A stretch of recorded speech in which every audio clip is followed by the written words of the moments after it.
St. Paul, The Fan. Shall we begin? Fire away.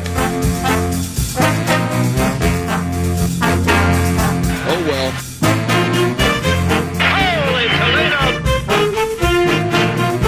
Bullseye! You're listening to 9 to Noon. Hold on to your butt. Oh, my God! Thank you. We're happy for you. You homer!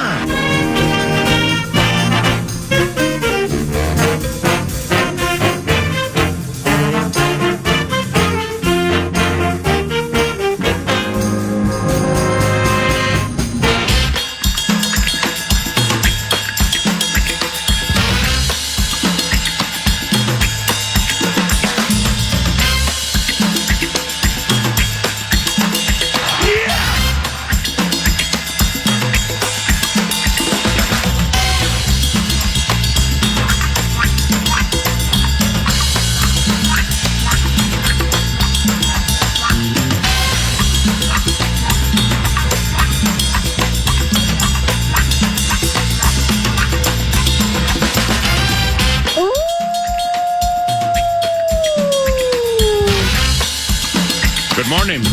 Chris Finch is head coach of the Minnesota Timberwolves, and we begin a Wednesday of play, 9 to noon style, with said head coach, courtesy of Prize Picks, a daily fantasy made easy, and a Second Harvest Heartland, and 2harvest.org. Chris is on the board for Second Harvest Heartland. Help, if you can, 2harvest.org. Good morning, Coach. How are you?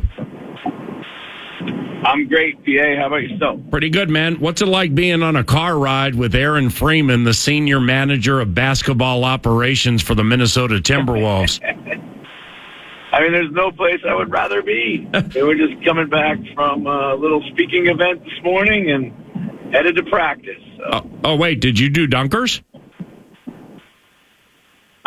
We did the Capitol Club in St. Paul. Okay, I got it. Yeah. So when you ride with Freeman, do you have to battle for music selections? We have a shared interest in Howard Stern. Oh, okay. So we kind of.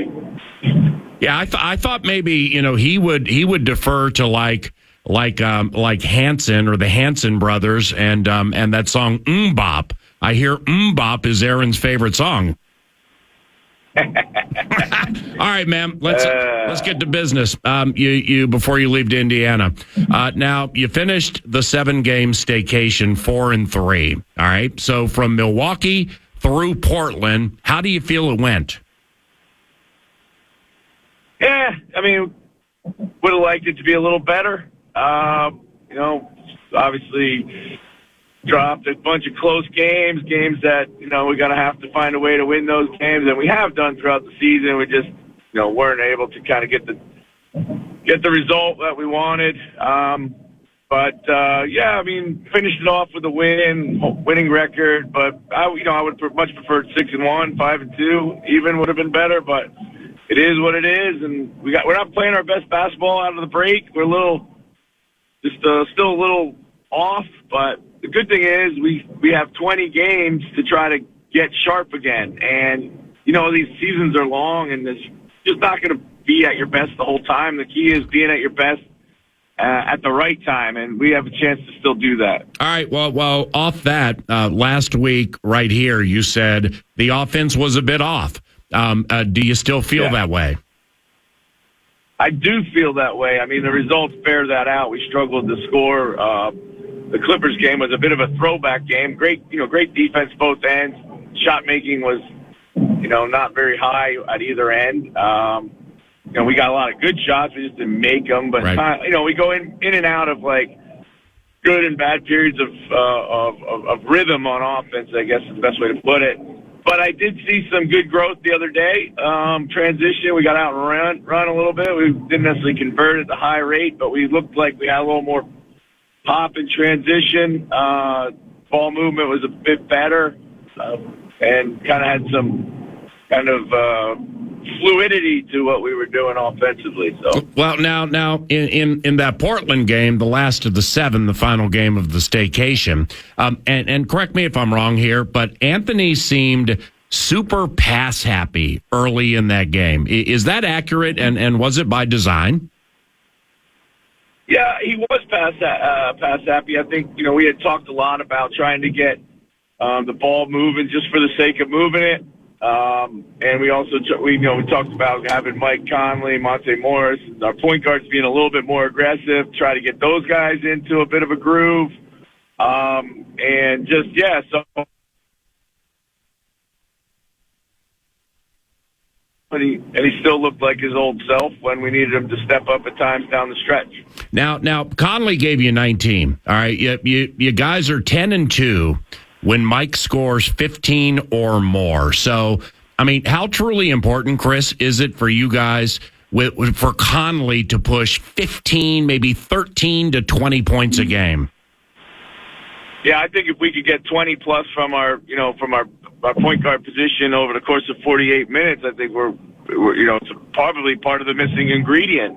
And Mike is, when Mike came and joined us last year, he scored. We needed him to be an aggressive scorer. He did that. I think initially he came in thinking he was just going to run the show. This year with the return of Carl, he's reverted more to set the table, and then make clutch shots. But we need him to be more aggressive. And during the playoffs, we know that teams are going to maybe pick a choice and load up on Cat and load up on Ant and make a choice and leave certain guys open. And Mike, has the ability to punish them. But more than that, he just got to get them going. Sometimes the guys go through a bit of a slump, and it's my job to recognize that and direct the attention to them so they can get their game back to where they feel comfortable. Casting the gaze to the postseason, because you just mentioned it. So, like with Mike, I mean, how important is it for him when he's one-on-one with somebody? I don't care if they're a rookie or they've been in the league 20 years. Mike beating somebody off the dribble to draw attention in the key. I mean, how important is that?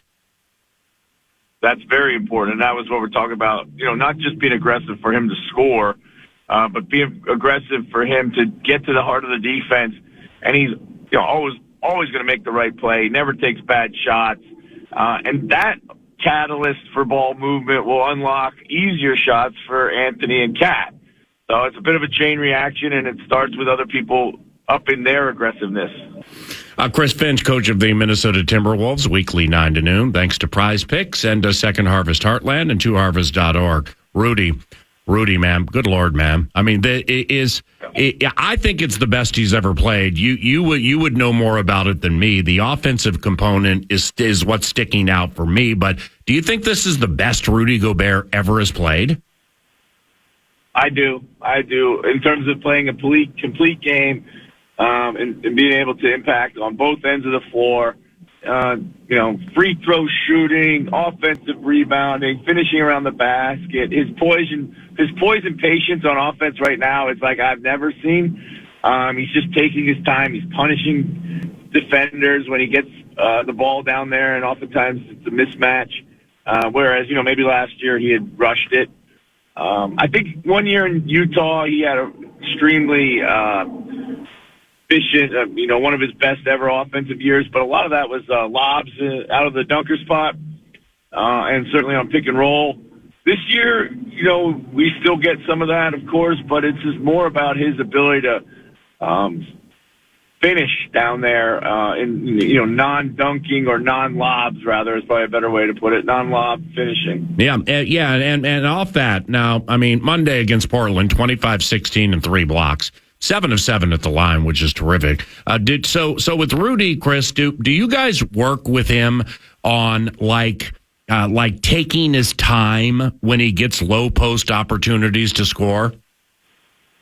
Yeah, that's what we're talking about. I mean, it's he's just gathering, taking a strong base, 1 or 2 dribbles to improve your position, and then just using your length and your strength and going up to dunk it or to finish clean. Rudy's a tireless worker. He's always looking to get better at things. And this is being a big growth area for him this year. And all credit to him, the coaches that work with him, and he's got a coach he's really close to, a guy by the name of Menendez, as an individual trainer.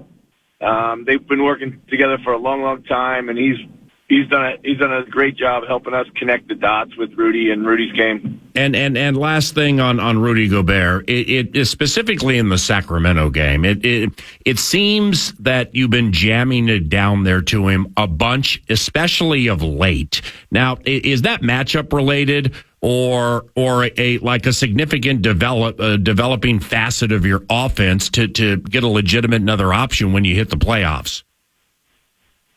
I think certainly some matchup situations where, they may have switched or they have a smaller defender on them.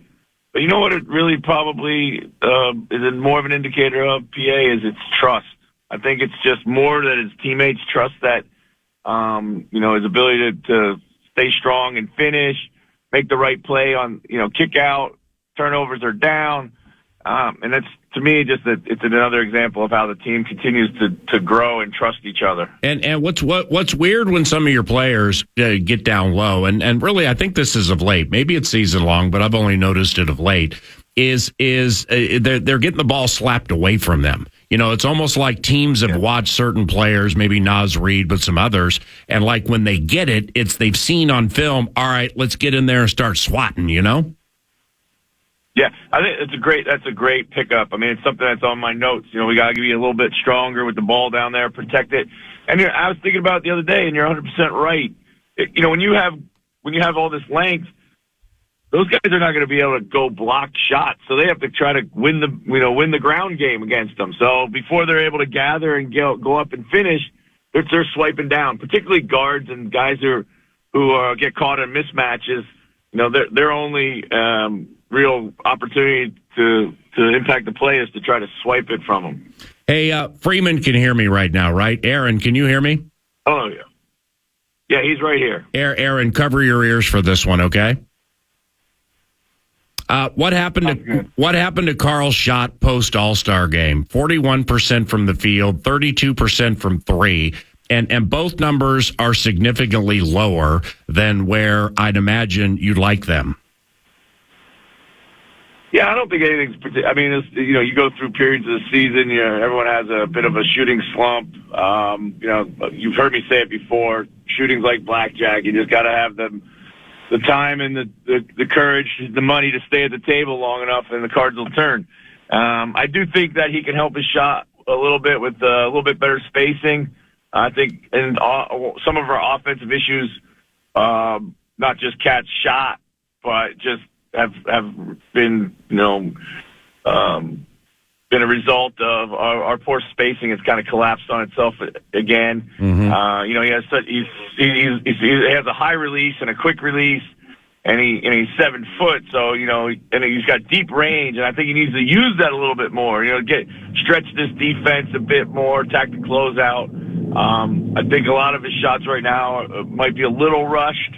But yeah, I mean, I'm confident that they'll come back. It'll come back. And with Anthony, I mean, the blackjack analogy plays with him too. Just 31% from three the last 7 games. But here's the weird part of it, and I might be completely wrong. Is there any chance maybe all the left-handed shenanigans at the All-Star game messed him up a little bit? I mean, there's always a chance that when you lose focus and you try to do things that are a little outside your normal routine or rhythm, that you're gonna tinker and you're gonna get it wrong. And I think I don't know if it's specific to just the All-Star game. I wouldn't say that was the reason, but it might be a bit of an indication of lack of focus. Handling success and understanding why you're playing well and all these things is important. It takes awareness, it takes feel, it takes IQ, it takes mental fortitude to keep just going and doing it over and over and over again. And, sometimes when you're young and you're trying to figure it all out, you get bored too easily, and you can't have that.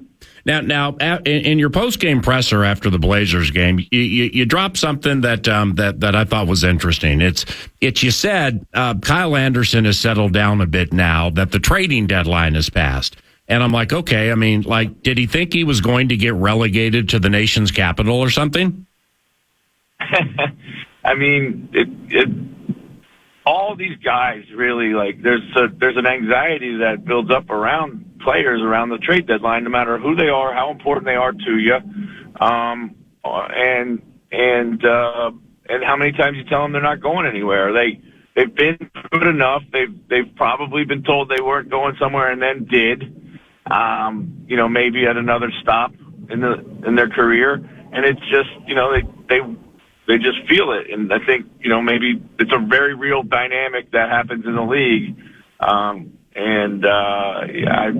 don't think it's a coincidence that his return to great play has coincided with his peace of mind that he's going to be here. Right. All right, just a few more for Chris Finch. You got the Pacers tomorrow night. That's going to be a fun one. I mean, they can score. They scored 1 million last night against in that Mavericks game. And Pascal Siakam, you had him in Toronto. A fine player, isn't he?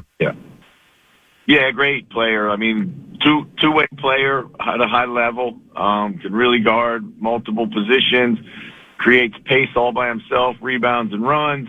What I've really liked the way he's played there is he's really facilitating a lot. He's a good partner with Miles Turner. He gets to the heart of the defense, makes a simple play. They've got Halliburton, who's creating a ton of offense for everybody anyway, but now they got another guy from another position who can also do it. So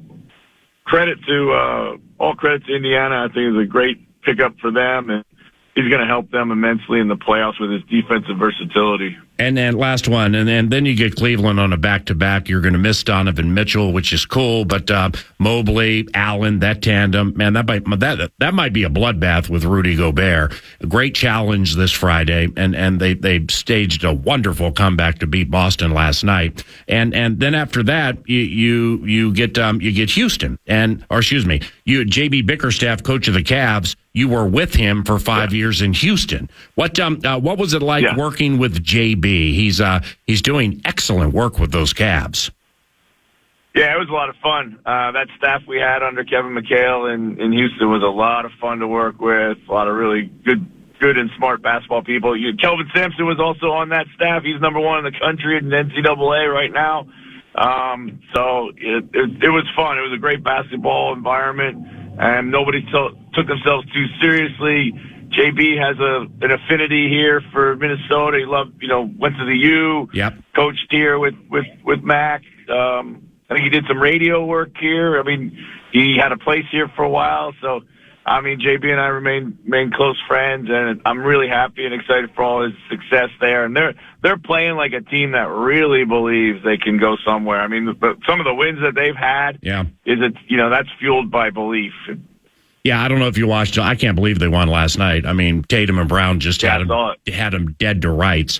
Man, I just love one time to just sit back and talk about what we watched in the NBA the night before, because your former team, the Nuggets, I mean, just getting killed, and they come charging. They got them dead to rights, goes to overtime, and they get killed again. I mean, it was an entertaining game. Hey, I'll see you Sunday and Tuesday in Los Angeles, Coach. I'm taking my son to both games, Lakers and Clippers, and we can't wait.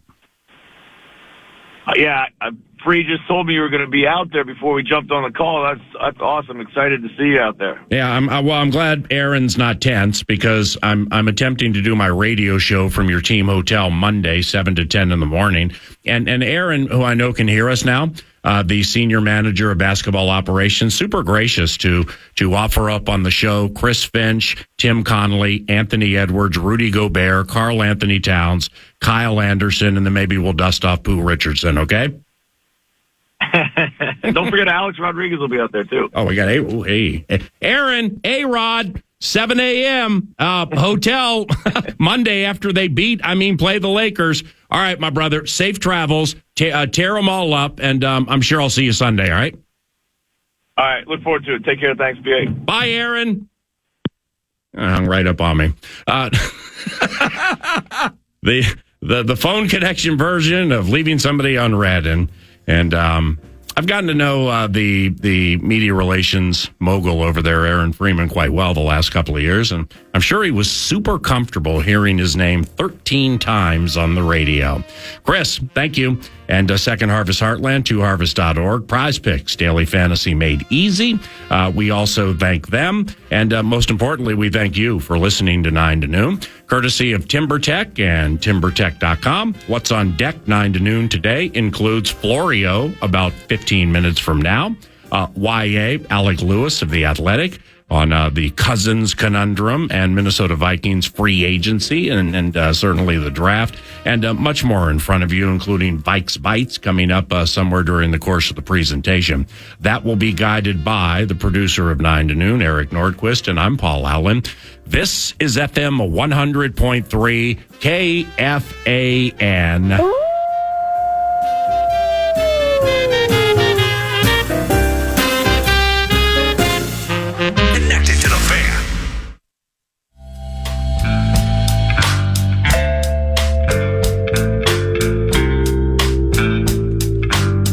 Bracing ourselves for the greasing of the wheels of a noisy bad dream. Oh my gosh. Boom meets gloom. Oh, please. And that's around the corner. Mike Florio, ProFootballTalk.com. There's something wrong with you. ProFootballTalk.com, PFT, yeah, you know we. Boom and gloom and the Cousins conundrum around the corner with Mike Florio. It was driving me crazy. What, Nordo, what's the read? What do you think the read is with Florio and the temperature and like his proverbial game plan today? And good morning. Well, good morning. I think that he's going to be fired up and heavily caffeinated as always.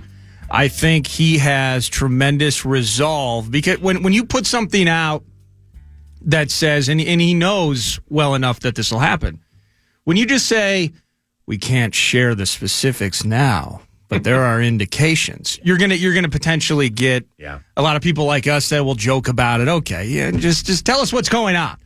But he's going to be very motivated to share with us, I think, some of the reasoning behind he's become so very, very adamant about the fact that Kirk's leaving. So. Yeah. I don't see him as being agitated. I think today this version of Florio will just be like, look, facts are the facts. He's going to say facts is what they don't care about feelings is what he'll say. But he'll be his normal self. I don't think intentionally gloomy. I think he's a reporter, PA. I mean, the best he can do is develop his relationships. There will be probably at least one Adam Schefter jab in the mix at some point, indirectly or directly. Yeah. But Florio's the best, so he'll bring it as always. And he's very kind to join us weekly. I'm here to serve you. It's very, very easy to say nice things about Mike Florio. He does such a good job. You are one of the biggest suck-ups I know. At ProFootballTalk.com, there's a story that popped, I believe, this morning. Tell me what you think of this. Legendary Patriots coach Bill Belichick got very limited interest from the 7 other teams looking for head coaches in 2024. He's apparently getting more interest from networks. Andrew Marchand of The Athletic took a look at the pursuit of Belichick, and it seems like the networks, the networks are just potentially firing fat stacks of cash to get Bill Belichick to be like an analyst for football games. How do we think Bill will do in that role? I think that would be awful. I don't know. I'm not awful. I think it's interesting you said that because I wanted to say that. But it might be. I don't think it's. I don't see how it can be great. So great here, awful there. Yeah, I want to say somewhere in the middle, but like middle-ish low. So if he smirk, I think at first blush, people would be looking for some sort of facial expression that proved that he was human. Then secondly, they'd be looking to see if he had a sense of humor. Yeah. and then they would listen to the X's and O's of it. Yeah. And then in the end, they would all be bored by the droll or the way that he spoke about certain things, the very short and succinct sentences, maybe when he needed to elaborate on certain things. Yeah. I think in the end, it would be awful. On to the next play. We've met enough, you significantly more than me, but both of us at least know, a few people that have interacted with him at some point. And forget all was he a good coach, a bad coach? Ooh, he was a drill sergeant. He had a softer side. I've never heard anybody talk that he was the gregarious jokester in the room or the long-winded stories recalling and telling tales. Yeah. Other than maybe a long-term relationship with a guy like Saban. The idea of him, I mean, the PTSD of being in front of a microphone as a coach for 25 years and then actually choosing to hold one and talk more than he's ever talked maybe over the balance of an entire season. Yeah. That's very counterintuitive to me. At the happy hour that the National Football League Scouting Combine, which can have some happy hour to it. It can have some spring break to it. I don't ever envision Bill being the one to walk into what's it called? Velocity?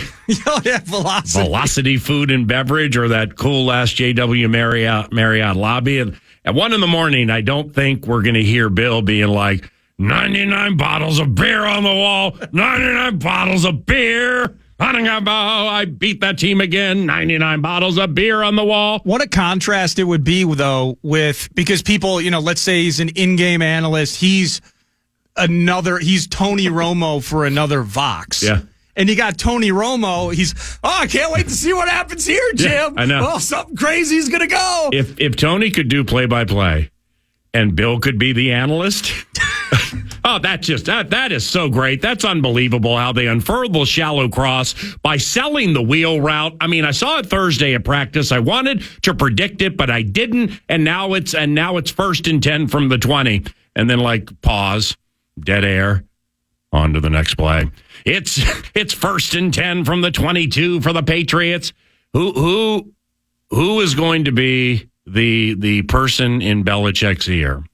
The producer or the director or the stage manager, whomever controls talking in somebody's ear on television. Yeah. To give them insight, provide them with intel. Or maybe say, Bill, can you project more? Bill, you talk like this normally. Well, it's going to be, where Bursich would be. He would be. Oh, my God! No way! Bill Belichick would wait. He definitely is not stepping on the touchdown call. And then at the end, I go, nice play by Stefan. Yeah. Like that. It's going to be a purple rain in Philly. Yeah. Bring your jackets. Yeah, exactly. It'll be tough matchup. 40 and drizzly in Philadelphia, and they're bringing a purple rain. All right. No, Abbott would be sitting there mashing on the internal talkback, going, "Talk, Bill. No. Talk. No, talk. no, Say something, Bill." Yeah, he would have the confidence certainly to get into Bill's ear and say, "Hey, great at what you do, man. Can you just talk a little louder, project a little more?" But not right now because we got to slide a talk back in here. Oh, please. Mike Florio, ProFootballTalk.com is around. KFAN, the Fan. I'm here to serve you.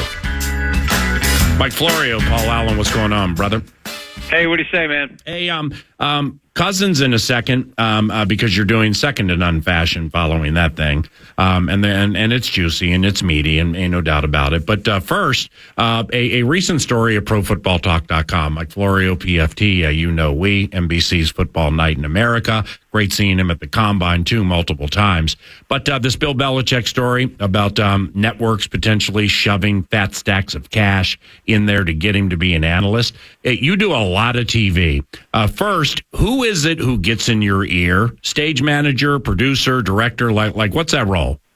Producer. Okay. Producer of the show talks to you. Now, there's different people who will talk to you at different times depending upon the situation. There are multiple different producers I'll communicate with either on the set or will talk to me in the ear. What we're doing on Football Night in America, there's a lot of reacting and a lot of processing and a lot of information gathering in real time. So there's a lot of people involved, but usually it's a producer that will guide you or tell you how much time you have left or whatever the case may be. The producer who gets in Belichick's ear, and respectfully asks him to talk louder and project? I mean, you got to have a little confidence for that, right?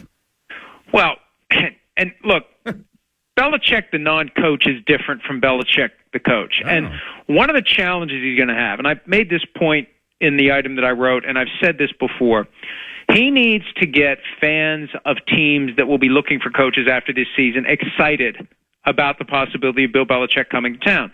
When things went sideways for the Patriots during the season, we posted a very unscientific poll on X regarding very simple question. I tried to make it as broad as possible. If your favorite team is looking for a coach after this season, do you want Bill Belichick? And over 70% of the respondents said no. He's got to push back against this idea that the game has passed him by, that he's too cantankerous for their trouble, that he's not going to really excite, that he's not going to be there long enough to change things. What are we doing, 3-4 years? We don't want that. We don't want to just be the team with which he breaks the all-time wins record. We want to win Super Bowls. So he's got to reverse that. That's why this next move for him is critical. It's not about the money. It's not about the exposure. It's about doing it in a way so that the average fan of the team that is pining for a coach after this season says, that's the guy I want. Mike Florio, PFT, again, Cousins in a second. Caleb Williams and that tweet that you had last week. Quote, we just spent 10 minutes, you and Chris Sims, we just spent 10 minutes with Caleb Williams. And condolences to the Vikings, Lions, and Packers. This guy is the real deal. And the Bears will have their first franchise quarterback since Sid Luckman. What led you to that conclusion? Well, and let me just give you the background here, Paul, because this predates your time being involved with the Vikings. Anybody who's been a Vikings follower, a Vikings aficionado for the past 50 years knows that for most of those years, with the exception of a little blip in the 80s and whatever it was that fell the Bears' way in 2006 to get them to the Super Bowl, they have been basically a road apple in the NFC North and before that the NFC Central. One of the reasons is they've never had a true franchise quarterback, not in my lifetime. So you put a guy on that team that is year in and year out one of the best 5 quarterbacks in the NFL, which Caleb Williams I think can be based on his talent, you got a problem in the rest of the division. And because USC, I think, spent too much time to the kid's detriment protecting him and shielding him from the media, we didn't really get a chance to know him last year. Getting a chance to talk to him and understand how he views the craft of playing quarterback. You don't just show up and throw it around. It is a craft. It takes work. It takes effort. It takes study. It takes an ability to process ways you can improve and make that into the muscle memory that will kick in when it's time to go out and play in a game. These are all critical elements that separate the guys who are good from the guys who are great. And he's got the attributes to be great. He's got the mind to be great. He likely has the heart to be great. When you put it all together, you've got a guy that's going to make it much harder for the teams other than the Bears to take over the NFC North for the duration of his career. So, yeah, I tried to get him to say I only want to play for the Vikings, but he wouldn't do it. Yeah, that was right at the end. That was cool. So when you put something out there like that, man, I mean, it was direct. You know, obviously he had an opinion, but it was direct. Has the response that you've read or heard mostly been well stated, Mike, or like don't be foolish? He's foolish. He's no Jim Miller. Well, I mean, first of all, I don't care about the response. I care about what I believe. How people react to it is up to them. One person said, why would you do this? If you're right, you're never going to get credit for it. If you're wrong, you're never going to get the end of it. My response to that was, what makes you think I care? Right. I mean, I'm here to tell people what I know, what I think. I try to make your day a little brighter. I try, even with a little gloom, give you something to think about, give you something to talk about.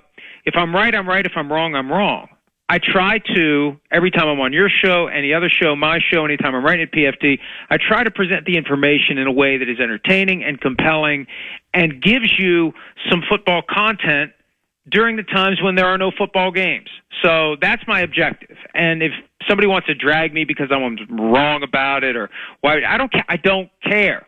because I'm not playing that game. I'm playing the broader game of giving you something to look forward to reading, listening to, or watching. And mission accomplished at ProFootballTalk.com. And I'm also trying to tell the truth. I mean, I'm not saying that this is all, like, we don't manufacture debates like other shows do. If we trip over something, we run with it. I am fully committed to honesty with the audience. Yeah. But I'm also not going to be strategic about what I say and what I don't say because, if I say that, I might look bad later. I don't care about that. I'm going to say what I believe, and whatever happens, happens. So far, it's worked out. The impassioned direction you took that diatribe, so to speak, it makes us feel like it's Super Wednesday. Hey! That was beautiful. Beautifully laid out by Mike Florio, PFT. You know, wait. All right, a topic, really in the NFL. Cousins is a goner around here Monday, isn't he?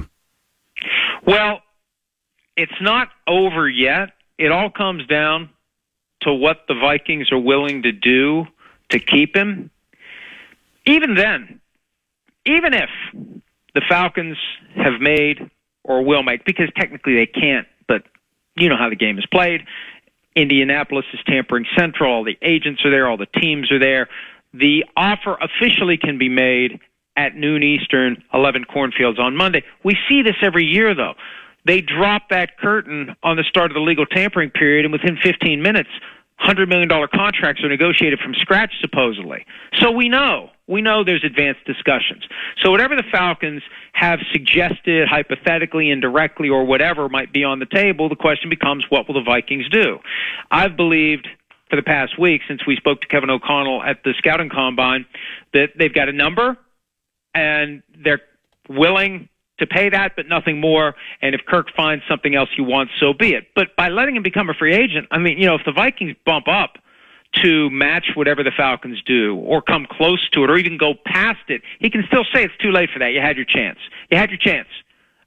I want the team that wants me. I don't want the team that's just kind of begrudgingly saying, oh, well, I guess we got to pay this guy because we don't know what else to do. So I don't know that it can't be final. It's never done until the contract is signed. Anything can happen. We haven't reported he's going to Atlanta, but Atlanta is clearly in play, and moves are being made to prepare for the eventuality of having to uproot your life from one state and move it to another one.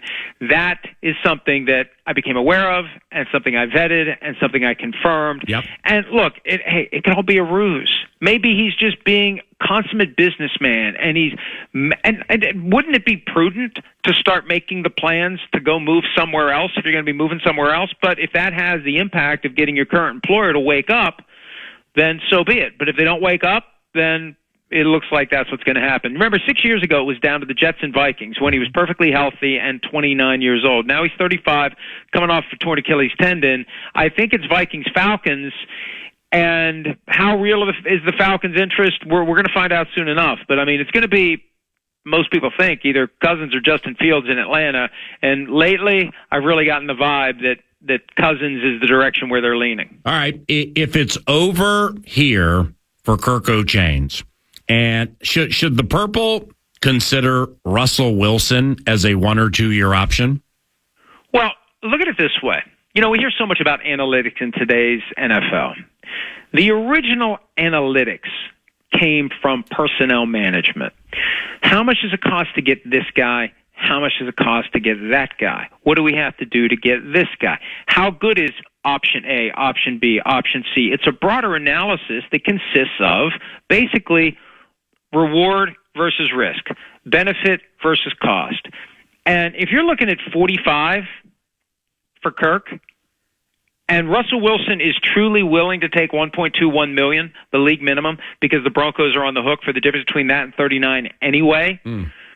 If he's willing to do that, and I think the one way he'll do it, because there's risk there. If you take 1.21 from the Steelers, for example, and this is why I think the Steelers aren't the place where he ends up. If you go there and you compete with Kenny Pickett, well, they have an institutional prerogative to try to make Pickett a justified first-round pick from 2 years ago. So if it's close, who's the tie going to in Pittsburgh? The tie's going to go to Kenny Pickett, and hey, we got Russell Wilson as a backup for $1.21 million. That's a pretty good deal, and there's nothing he can do about it then. He needs to know going in, he's the guy all year long. So that would give Minnesota the edge. If Kirk is leaving, and now Russ has permission to talk to teams, they could call his agent right now, not that they couldn't anyway, and say, we will guarantee you a full season as the starter. Now, you can't, it's not an enforceable promise, but we're telling you, you come here, and I can see Kevin O'Connell, if that's what he wants to do, and if that's what the organization wants to do, making a very persuasive case. This is what we will do. For $1.21 million. If they get all that money they're going to save, goes to JJ. Maybe they keep the Neil Hunter. If they can get a starting quarterback for 1 year at $1.21 million, right, he resurrects his career, and he either re-signs after the season with the Vikings or he goes somewhere else. But he needs to go to a place where he can play and play well. And despite the defects in his game that we've become aware of, specifically from the time he gets the play and communicates the play to his teammates to the time he snaps the ball, there isn't a lot that goes on. But if you can load him up with a play that has one or two reads that you're confident are going to be there, and we know how Kevin O'Connell designs plays, he'll have a play where the first read or second read is going to be there. If it's not there, what does he do? Well, he starts moving. Yeah. Like Case Keenum did in 2017, not like Kirk Cousins has done 18 through 23. You start moving, you buy time, you extend the play, you reset, you look, you run, you find Justin Jefferson in a one-on-one situation maybe, and you get the ball to him. So I could see warming up very quickly to the idea of Russ at 1.21 if Kirk isn't coming back. Now, Florio, if Kirk O'Chains indeed is gone, in what way does that dramatically hinder the team's leverage negotiating with a free agent or like trading to get a rookie? Well, that's why you want to.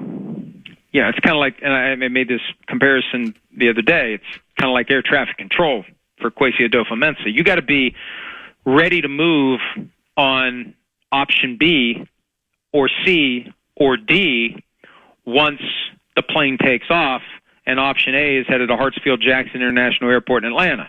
You got to make that work. You got to thread that needle. So they need to have, whatever it is, Russ, Baker Mayfield, who I believe is going to re-sign with the Buccaneers at around $31 million a year.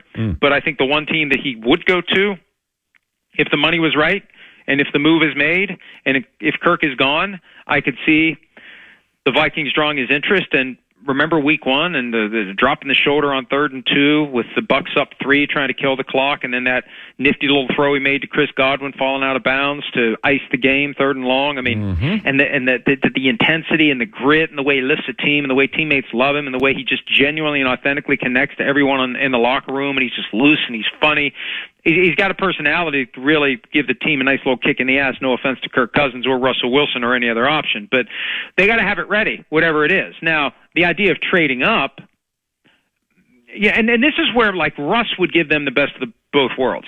You get him for 1.21, and then you see what happens with the 11th pick in the draft. Can you trade up and get somebody else? Does somebody fall to you like a Bo Nix? Are you content with Drake May, who's got that connection to Josh McCown from when he was in high school? You've got more flexibility, I think, if you go short-term Russell Wilson and then let's see what's there. But if they don't come out of this process with a clear-cut number one guy that we say, oh, he's the starter, then it puts a lot of pressure on getting somebody in the draft. He's playing Tyreek Hill fast right now. PFT. Canterbury Park friend Brian Potvin has all your books and all your albums. And I saw him yesterday, and he wanted me to ask you this. If and or when Cousins leaves, in what ways does this impact Jefferson signing a fat long-term deal here? Well, there's the things that guys say publicly and there's the things they say privately. And I don't think it has an impact. I'll just leave it at that. Right. Perfect. Mike. I think he has faith that the Vikings will have a quarterback who can perform, that Kevin O'Connell will coach that quarterback up to the best of his abilities. One of the encouraging signs from last year, I think, in addition to the improvement of the defense under Brian Flores, the idea that O'Connell can take whoever you give him and turn him into a good quarterback, at least for a little while. So they'll make it work. And having Justin Jefferson healthy, they'll make it work. And again, if you can get somebody for less than whatever Kirk is looking for, then that's more money that can go to Justin Jefferson. That's why I really, the more I talk about it, the more I think about it. Yeah. $1.21 million for Russ. That's a huge benefit. I agree. When it comes to keeping Justin Jefferson. Yeah, I agree. The Vikings won't trade for Justin Fields, will they? Well, I think that if the Bears have no other alternative and the Vikings get caught flat-footed and Kirk leaves and it doesn't work out with Russ and it doesn't work out with Baker Mayfield and the Bears are willing to basically give him away, then I think it's a possibility. Remember a few years ago, you had all the steam that the Bears and maybe the Bears traded up to where they did to cut the line in front of the Vikings. Now it's a different regime now, but there's still some connective tissue between 2021 and 2024. And you think about what Justin Fields could do in that dome, running around on that fast track on a regular basis. My God. Yeah, we've seen it. It's I mean, right now what the Vikings need to do, and when you look at the way it was phrased last week to us by Kevin O'Connell, he wants to keep him, Kirk. He's earned the right to bet on himself. You better have plan B, plan C, plan D, plan E, plan F, plan G. Right. You better have that ready to go because you are putting yourself in a position where it's no longer in your control whether or not you're going to exercise those fallback plans. And the question becomes, is it possible plan B morphs into plan A?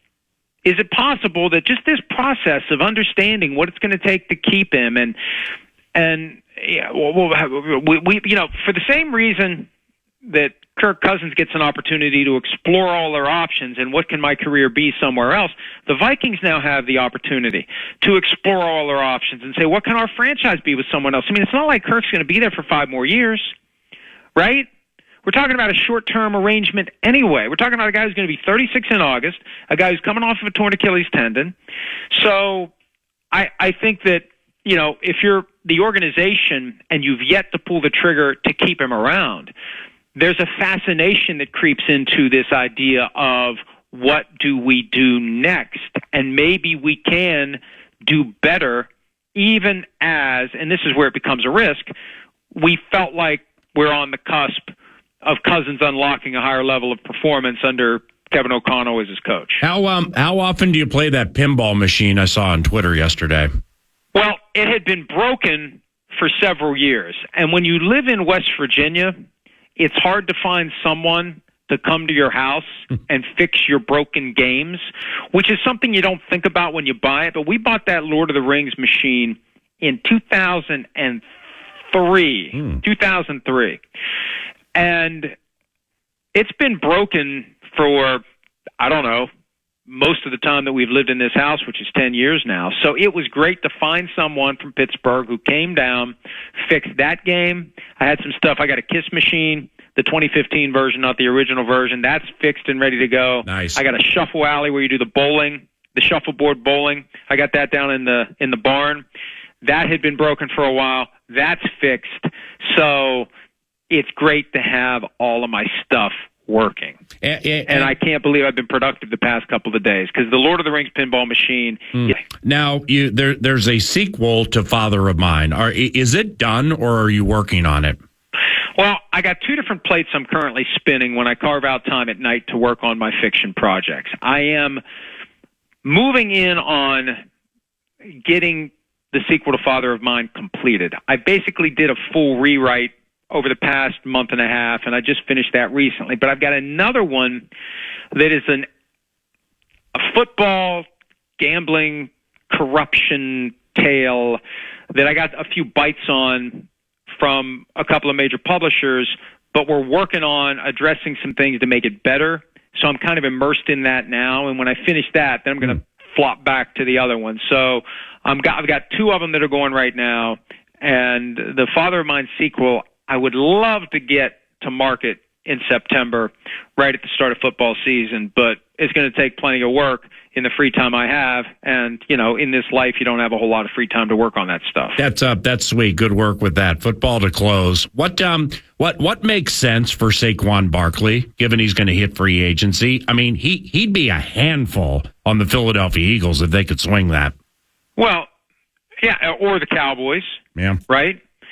And this is a guy who we get desensitized to this idea that you can throw a rock and hit a running back. And you can. Like, every year, this dawned on me 20 years ago when we used to go to all the West Virginia games. Every year, the Mountaineers had a guy who could play running back in the NFL, a guy who was getting 1,300 yards at West Virginia, and you could take him and put him on an NFL team. If you block for him, if you trust him to hold on to the football, and if you can trust him to not get your quarterback blown up in blitz pickups, you got an NFL running back. There are far more capable NFL running backs than there are spots. So, and that's a given at this point. But when you take a guy like Saquon Barkley, he's so much better than the average running back. And so the questions are going to become, what kind of financial investment does a team want to make in a Saquon Barkley who can really put a kick in the ass to an offense if he stays healthy? And I think the Vikings should think about him. You saw what he could do twice last year. That game, and I think he was more impressive in the regular season game because it felt like at some point he kind of took it on himself to take the game over. When you have a guy like that who has the will and the ability to take a game over, man. Now, I don't know if the Vikings prioritize the position enough to do it because they don't currently, but, man, let's not lose sight of the fact that when you have a guy who gets better as the game goes on and who can develop just an air of raw will and determination that can lift an offense, that's where we got to set aside analytics and X's and O's and say, I just want a guy who's going to go out there and kick ass when the game's on the line, and that's what Saquon Barkley does. Excellent work, and greatly appreciated. Have a wonderful week, okay? See you, Paul. Yep, Mike Florio, PFT. Yeah, you know we, ProFootballTalk.com. How do I not get into that collection of drops?